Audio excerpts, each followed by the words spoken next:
মা প্রশ্ন করলেন, বাবারে সন্ধ্যা উত্তীর্ণ হয়ে গেল, কেন একা একা বসে বসে কাঁদো? তিনি বলছেন, মাজি আজ কদিন খেলা দেখতে আসলাম ময়দানে, প্রতিদিন দেখি যখন সন্ধ্যা হয়ে যায় মুরব্বী শ্রেণীর কিছু লোক আসে, ছেলেকে নাম ধরে ডাক দেয়, ছেলেরা দৌড়ে তারা বাবার কাছে চলে যায়, আর বাবা ছেলেকে কোলে নিয়ে মুখে চুমা দিয়ে বাড়ির দিকে নিয়ে যায়। আমি আজ কদিন পর্যন্ত এই ময়দানে এলাম, কোনদিন সন্ধ্যা বেলায় তো কেউ এসে আমাকে মোহাম্মদ বলে একটা ডাক দিল না। আমার আব্বা কি নাই? আল্লাহ রাব্বুল আলামিন বলেন, আলাম ইয়াজিদকা ইয়াতীমান ফাআওয়া। এরকম এতিম অবস্থায় পেয়ে আমি কি আপনাকে আশ্রয় দেই নাই? আপনাকে আমি পেয়েছি এতিম অবস্থায়, এরপরে আমি আপনারে আশ্রয় দিলাম। ওয়া ওয়াজাদাকা দাল্লান ফাহাদা। এরপরে আমি আপনাকে পথ হারা পেলাম, আমি আপনাকে পথের দিশা দিয়া দিলাম। ওয়া ওয়াজাদাকা আইলান ফাআগনা। এরপরে আমি আপনাকে দরিদ্র অবস্থায় পেয়েছি, তারপরে আমি আপনার দারিদ্র মুক্ত করেছি আপনাকে। সুতরাং ফাআম্মাল ইয়াতীমা ফালা তাকহার ওয়া আম্মাস সাইলা ফালা তানহার ওয়া আম্মা বিনি'মাতি রাব্বিকা ফাহাদ্দিস। সুতরাং নবী, এতিমের প্রতি নির্মম ব্যবহার করো না, এতিমের প্রতি ভালো ব্যবহার করো, নির্মমতা দেখাইও না। আর ভিক্ষুককে ধমক দিও না, রূঢ়তা দেখিও না, আর আল্লাহর নিয়ামতের প্রশংসা করো। বহুত মানুষ আছে এতিমরে গলায় ধাক্কা দেয়। মানুষ যখন ভিক্ষা নিতে আসে, গরিব মানুষ ভিক্ষা চাইতে আসছে, ওই মেয়ে আত্মাহিত জানো, দোয়া কুনুত জানো, বাড়ি যেয়ে কাজ করবা, এই সব আজে বাজে কথা বলিয়া ভিক্ষা দেয় না। সাইলকে ধমক দিতে রাসূল করিম সাল্লাল্লাহু আলাইহি ওয়াসাল্লাম নিষেধ করেছেন, সাইলকে ধমক দিও না। গাড়িতে বসে যাচ্ছেন সাহেব, ট্রাফিক মোড়ে যখন সিগন্যাল জ্বললো, গাড়িগুলি দাঁড়ায় গেল, ফকির এসেছে, হাত নাই পাও নাই, বুড়া মানুষ, একটা পয়সা বার করে না। আবার এই মানুষটি ওই ফকিরকে ধমক দিয়া বার করে দিল। এরপরে এই লোকটি যখন কোন মাজারের কাছে পৌঁছে গেল, 500 টাকার কড়কড়ে নোটটা ফেলে দিল। বলেন টাকা দরকার কার? মরা মানুষের না জিন্দা মানুষের? কার দরকার? যার টাকা দরকার ছিল তারে দেওয়া হলো না, যার দরকার নাই তারে দেওয়া হলো। এরপরে লোকটা না খেয়ে যখন মারা গেল, পথের ফকির, রাস্তার ফকির, না খেয়ে মারা গেছে। এরপরে তার কাফনের কাপড় নাই, লোকটাকে রাস্তার উপরে শোয়া একটা ছেঁড়া কাপড় দিয়ে ঢেকে রেখেছে। বড় লোকেরা, সাহেবরা তখন গাড়ি দাঁড় করে আর 5টা টাকা 2টা টাকা করে তার লাশের উপরে মারতেছে। এটা মানবতার এর চাইতে লাঞ্ছনা, মানবতার জন্য এর চাইতে গঞ্জনা আর কিছুই হতে পারে না। মানবতার প্রতি লাঞ্ছনা, এর থেকে আর দুর্গতি কি হতে পারে? বেঁচে থাকার সময় 1টা টাকা আপনি দিলেন না, মরে যাওয়ার পর বিদায় হয়েছে বালাই, এখন দেওয়া শুরু করেছে। আমার বন্ধুগণ, এজন্য এতিমের প্রতি দরদ করার জন্য আল্লাহ পাক কোরআনের ভিতরে পরিষ্কার বলেছেন।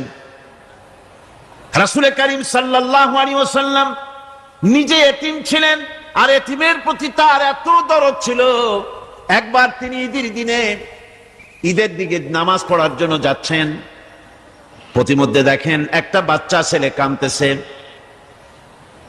এই রাস্তায় কত মানুষ গেল, কেউ দাঁড়ালো না থমকে, বাচ্চার ক্রন্দন কাউকে থামাইতে পারলো না।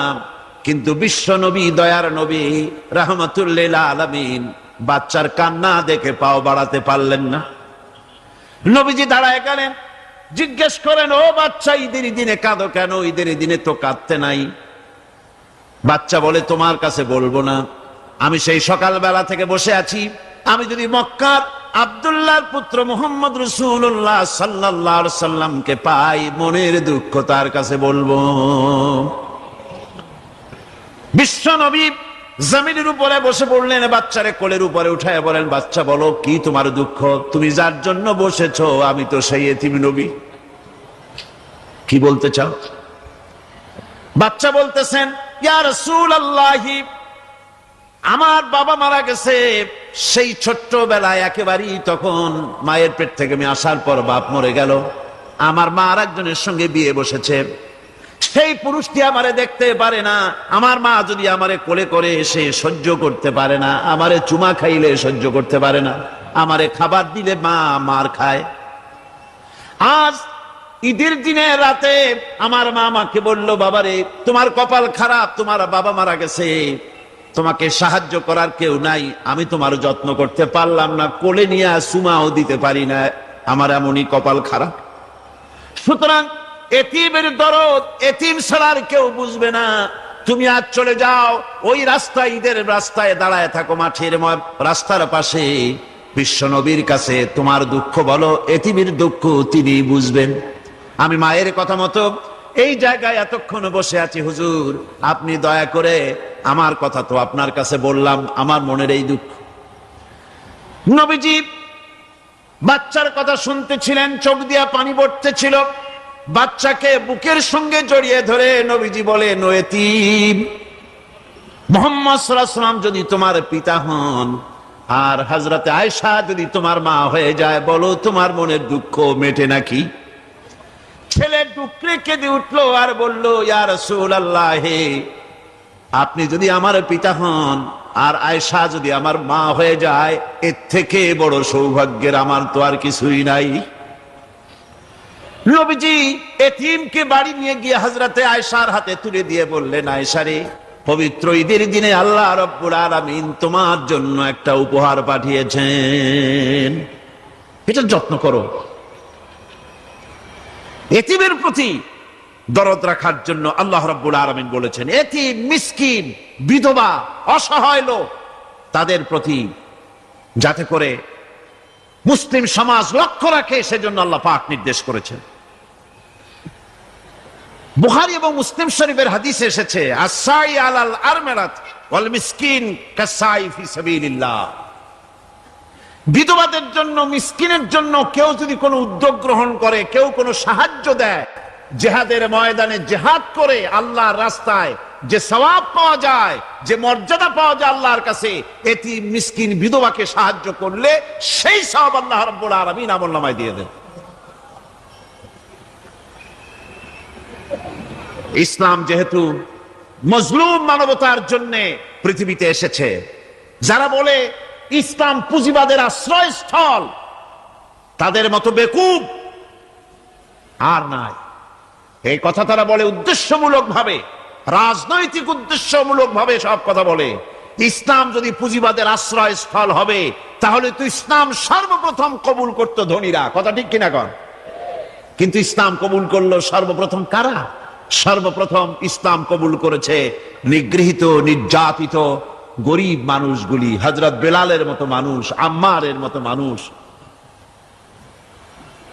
এই সব গরিব মানুষগুলি, নারী, গরিব, অসহায়, নির্যাতিত, তারা ইসলাম কবুল করেছেন সর্বপ্রথম। সুতরাং ইসলাম পুঁজিবাদের আশ্রয়স্থল নয়, ইসলাম হচ্ছে দুনিয়ার সমস্ত মজলুম মানবতার আশ্রয়স্থল। যেরকম আলহামদুলিল্লাহ। আমার বন্ধুগণ, ইসলামী বিপ্লবীর দাওয়াতের পর্যায়ে মক্কি জিন্দেগিতে যখন সূরাগুলি রাসূলের আসতেছিল, সেই সময় আল্লাহ রাব্বুল আলামিন বলেছেন, ওয়াহাদাইনাহুন নাজদাইন, আমি কি উভয় স্পষ্ট পথ তাদেরকে দেখায় দেই নাই? উভয় স্পষ্ট পথ তাদেরকে দেখানো হয়েছে। ফালাকতাহামাল আকাবাতা ওয়া মা আদরাকা মাল আকাবা ফাক্কু রাকাবা। তুমি কি জানো, তারা, আসল কথা হলো তারা সেই দুর্গম বন্ধুর ঘাঁটিটি অতিক্রম করতে চায় না। তুমি কি জানো সেই বন্ধুর দুর্গম ঘাঁটিটি কি? তা হচ্ছে শৃঙ্খল বন্দি দশা থেকে মানুষদেরকে মুক্ত করে দেওয়া, আর আও ইতআমুন ফি ইয়াউমিন যী মাসগাবা ইয়াতীমান যা মাকরাবা আও মিসকিনান যা মাতরাবা। উপবাসের দিনে নিকটবর্তী এতিম দুঃখীকে খেতে দেওয়া, আর ধুলামলিন মিসকিন যারা আছে তাদেরকে খেতে দেওয়া, যাদের পেটে খাবার নাই ক্ষুধার দিনে খুঁজে খুঁজে তাদেরকে খাবার দেওয়া। এই সমস্ত কাজ যারা করবে আল্লাহ রাব্বুল আলামিন তাদের সম্পর্কে বলেছেন উলাইকা আসহাবুল মাইমানা। কিয়ামতের দিন এদের ডান হাতে আল্লাহ রাব্বুল আলামিন আমলনামা দান করবেন। জোরে কোন সুবহানাল্লাহ। আমলনামা বেঈমান যারা তাদের হাতে আসবে, তাদের কোন হাতে আসবে? বাম হাতে। আর আমলনামা ডান হাতে আসবে কাদের? এই সমস্ত লোকদের যারা এতিমকে মিসকিনকে যারা খেতে দিয়েছে। আর খেতে দিয়ে এতিম মিসকিনদেরকে খেতে দিয়ে তারপরে এর দ্বারা তাদেরকে কোনো খোটা দেয় নাই। তাদেরকে কেন খাওয়াস? কোরআনে কারীম বলছে ওয়ায়ুতঈমুনা আত-তাআমা আলা হুব্বিহি মিসকিনান ওয়া ইয়াতীমান ওয়া আসীরা। আল্লাহর সৎ লোকেরা আল্লাহর ভালোবাসায় উদ্বুদ্ধ হয়ে খাবার খাওয়ায় মিসকিনদেরকে, এতিমদেরকে। আর তারা বলে ইন্নামা নুতঈমুকুম লিওয়াজহিল্লাহি লা নুরিদু মিনকুম জাযাআন ওয়ালা শুকুরা। আমরা যে তোমাদের খাইতে দিলাম, এ খাওয়াচ্ছি শুধুমাত্র আল্লাহকে খুশি করার জন্য। কারে খুশি করার জন্য? আল্লাহরে খুশি করার জন্য। এই খাবারের ব্যাপারে তোমাদের কাছ থেকে কোনো কৃতজ্ঞতা চাই না। যেটা করি সেটা আল্লাহর জন্যই করি, আল্লাহকে খুশি করার জন্য। সুতরাং না কৃতজ্ঞতা চাই, না এর দ্বারা কোনো বিনিময় চাই। আল্লাহ রাব্বুল আলামিন এতিমের মাল সম্পদ আত্মসাৎ করার ব্যাপারে কঠোরভাবে নিষেধ ঘোষণা করেছেন। এতিমের মাল সম্পদ যেন আত্মসাৎ করো না। কোরআনে কারিমে স্পষ্ট ভাষায় বলা হয়েছে ওয়াতুল ইয়াতামা আমওয়ালাহুম ওয়া লা তাবাদদালুল খাবিসা বিত-তাইয়্যিব। এতিমের মাল ধন সম্পত্তি যথাযথভাবে তাদের হাতে ভিড়ায় দাও। ওয়া লা তাবাদদালুল খাবিসা বিত-তাইয়্যিব। আর তাদের ভালো মালগুলি তোমার খারাপ মাল দিয়া বদলাইয়া দিও না। ولا تأكلوا أموالهم إلى أموالكم إنه كان حوبا كبيرا। আর তাদের সম্পদ তোমাদের সম্পদের সাথে যেন মিশাইয়া হজম করে ফেলে দিও না। এটা অত্যন্ত মস্ত বড় গুনাহ। এ কাজ তোমরা করবে না। এতিমের ধন সম্পত্তি সাধারণত মামা এবং চাচাদের হাতে থাকে, ঠিক কিনা? কথা বোঝেন কিনা? এতিমের সম্পদ থাকে তাদের কাছে, মামা আর চাচাদের কাছেই বেশিরভাগ থাকে। এতিম তো ছোট্ট মানুষ, বড় হতে সময় লাগে। এই ফাঁকে তার ভালো মালগুলি নিয়ে তার বদলে নিজের পচা মাল রেখে দেয়, অথবা তার ভালো সম্পত্তিটা নিজের সম্পত্তির সাথে মিলাইয়া একাকার করে ফেলে দেয়। আল্লাহ রাব্বুল আলামিন কঠোরভাবে নিষেধ করেছেন, খবরদার এই কাজটি করবে না। যারা এমন কাজ করে, এতিমের মাল যারা নষ্ট করে, এতিমের মাল যারা খায়, তাদের সম্পর্কে আল্লাহ পাক বলছেন ইন্নাল্লাযীনা ইয়াকুলুনা আমওয়ালাল ইয়াতামা যুলমান ইন্নামা ইয়াকুলুনা ফি বুতুনিহিম নারা ওয়া সায়াসলাউনা সাঈরা। অন্যায়ভাবে এতিমের মাল যারা ভক্ষণ করে তারা তো এতিমের মাল খায় না, বরং পেটের মধ্যে তারা আগুন ঢুকায়। পেটের মধ্যে কি ঢুকায়? ওয়াসায়াসলাউনা সাঈরা। আর অচিরেই এদেরকে জাহান্নামে নিক্ষেপ করা হবে। কোথায় নিক্ষেপ করা হবে? জাহান্নামে। যারা এতিমের মালকে ভক্ষণ করে, এতিমের মাল নষ্ট করে, এতিমের হক নষ্ট করে, তাদের জায়গা জাহান্নাম, আর এতিমের মাল যারা খায় তারা যেন আগুন খায়। কি খায়? এতিমের ধন সম্পদ হজমকারীদের ব্যাপারে তাদের যে বিরাট হীনমন্যতা কাজ করে, এজন্য আল্লাহ পাক বলতেছেন কাল্লা বাল্লা তুকরিমুনাল ইয়াতীম, না কখনোই নয়। আসল ব্যাপার হচ্ছে তোমরা হীনমন্যতার কারণে এতিমকে সম্মান দাও না, এতিমকে মর্যাদা দাও না। ওয়ালা তাহাদ্দুনা আলা তাআমিল মিসকিন, আর মিসকিনদেরকে তোমরা পরস্পরকে খেতে দেওয়ার জন্য তোমরা উৎসাহিত করো না, নিজেরাও খাও না, অন্যদেরকেও সে পথে উৎসাহিত করো না। এই যে কাজগুলি তোমরা করো এটা মস্ত বড় অপরাধ। আল্লাহ রাব্বুল আলামিন এতিমের মাল সম্পর্কে আরো বলছেন ওয়ালা তাকরাবু মালাল ইয়াতীম ইল্লা বিল্লাতী হিয়া আহসান হাত্তা ইয়াবলুগা আশুদ্দাহু। আল্লাহ পাক বলছেন এতিমের মালের নিকটবর্তীও হবে না যতক্ষণ পর্যন্ত তারা যৌবন প্রাপ্ত না হয়, বুদ্ধি শুদ্ধি না আসে, ততক্ষণ পর্যন্ত এতিমের মালের কাছে যাবে না। হ্যাঁ যাবে, মালটাকে রক্ষণ করার জন্য, রক্ষণাবেক্ষণ করার জন্য, মালগুলি খাওয়ার জন্য না। এতিমদের ব্যাপারে আল্লাহ পাক এভাবে সতর্ক করেছেন।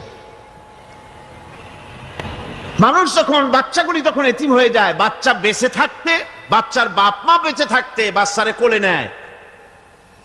দেখবেন বড় লোকের ছেলে দেখতে ভালো দেখা যাচ্ছে না, নাকে ময়লা তাতে ময়লা, তারপরেও বড় লোক, সেই জন্য বাচ্চাটারে কোলে নেয়। ইচ্ছা করে না, তারপরেও তারে খুশি করার জন্য কোলে নেয়।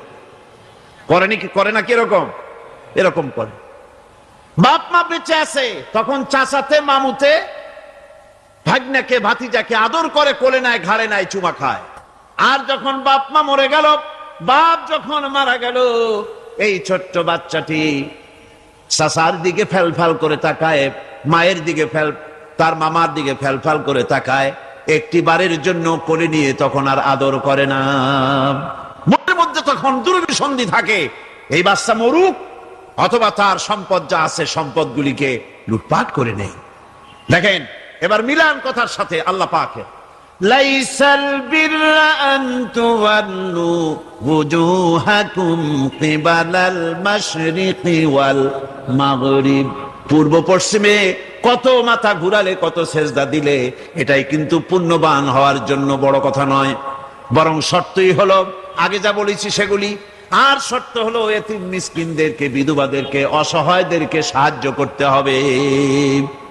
এগুলি করলে তাহলে তুমি মুমিন বলে প্রমাণিত হবে, তুমি সৎ ব্যক্তি, ভালো মানুষ, নেককার, পুণ্যবান বলে আল্লাহ পাকের দরবারে তুমি প্রমাণিত হবে। আমি এই বিষয়ের উপরে রাত প্রায় অনেক হয়ে গিয়েছে, 10:45 মতো, অনেক দূর থেকে আপনারা আসেন, কাজী আমি আলোচনা আজকে আর বাড়াবো না। মোনাজাতের জন্য বসেন, এক্ষুনি মোনাজাতের জন্য দাঁড়ানো ভাইরা সব বসে পড়েন। আল্লাহুম্মা আমিন। রব্বানা যালামনা আনফুসানা ওয়া ইন লাম তাগফির লানা ওয়া তারহামনা লানাকুনান্না মিনাল খাসিরিন। রব্বানা লা তুযিগ কুলুবানা বা'দা ইয হাদাইতানা ওয়া হাব লানা মিন লাদুনকা রাহমাতান ইন্নাকা আনতাল ওয়াহ্হাব। আয় আল্লাহ তাআলা, এই বিশাল জনসমুদ্র নিয়ে তোমার দরবারে হাত তুলেছি পবিত্র মেরাজের রজনীতে। আয় আল্লাহ, তুমি দয়া করে মেহেরবানি করে আমাদের আলোচনা, দুরুদ সালামের সওয়াব আমাদের বিশ্ব নবী, তোমার প্রিয় হাবিব জনাবে মুহাম্মদ রাসূলুল্লাহ সাল্লাল্লাহু আলাইহি ওয়াসাল্লামের রূহ মুবারকে পৌঁছায়া দাও। সমগ্র বিশ্বের মাটির নিচে যত মুমিন মুমিনাত শুয়ে আছেন তাদের আরো আর পরে সওয়াব পৌঁছায় দাও। আমাদের মা বাপ যাদের দুনিয়া থেকে বিদায় হয়ে গেল, আল্লাহ কবরগুলিকে জান্নাতের টুকরায় পরিণত করে দাও। রব্বির হামহুমা কামা রব্বায়ানি সগীরা। পড়েন সবাই, রব্বির হামহুমা কামা রব্বায়ানি সগীরা। আয় আল্লাহ তাআলা, বহু মানুষ দোয়া চেয়েছি, কতজনের কত কষ্ট, কেউ হসপিটালে আছে, কারো অপারেশন হবে, কেউ বা মরে গেছে, কেউ বা মামলায় মোকদ্দমায় আছে। কেউ বা পারিবারিক অশান্তিতে আছে, আল্লাহ যিনি যেই নিয়তে দোয়া চেয়েছে মেহেরবানি করে সেই নেক নিয়ত তোমার দরবারে কবুল করে নাও। বিপদগ্রস্ত লোকগুলিরে বিপদ থেকে বাঁচাইয়া দাও। আয় আল্লাহ রাব্বুল আলামিন, এই মাহফিলে লক্ষ লক্ষ জনতা সমুদ্রের ঢেউর মতো চতুর্দিক থেকে আসতে থাকে। তুমি আর তোমার কোরআন আর তোমার রাসূল ছাড়া কোনো স্বার্থ কারো মনে নাই। কাউরে রিক্সা ভাড়া দেওয়া হয় না, ট্রাক ভাড়া, বাস ভাড়া কাউকে দেওয়া হয় না, এক লোপা খানাও এখানে পায় না, তাবাররুক বা সিন্নি বিতরণও হয় না। আয় আল্লাহ, নিঃস্বার্থ ভাবে এই লোকগুলি যাতায়াত করে।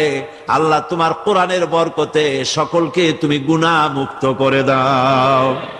আয় আল্লাহ তাআলা, যাতায়াতটা আসান করে দিও, যাতায়াতের পথে কারো যেন কোনো বিপদ না হয়ে যায়। আয় আল্লাহ তাআলা, বাড়ি ঘর ফালায় আসে, বাড়ি ঘর তোমার ফেরেশতা দিয়ে তুমি হেফাজত করো। রব্বুল আলামিন, মা বোনেরাও কষ্ট করে আসে, আল্লাহ তুমি দয়া করে এ মাহফিলে যারা শরীক হয়, এ মাহফিলে কোরআনের মাহফিলে শরীক হওয়ার কারণে তোমার কাছে একটা দাবি করি। দাবিটা হলো, মেহেরবানি করে সব মানুষকে তোমার কাবা ঘর দেখাও। যারা উপস্থিত হয়েছে সকলকে তোমার হাবিবের রওজায় গিয়া সালাম দেওয়ার তৌফিক দাও। রব্বানা তাকাব্বাল মিন্না ইন্নাকা আনতাস সামিউল আলিম ওয়া তুব আলাইনা ইন্নাকা আনতাত তাওয়াবুর রহিম। سبحان ربك رب العزة عما يصفون وسلام على المرسلين الحمد لله رب العالمين واجعل آخر كلمتنا عند الموت لا إله إلا الله محمد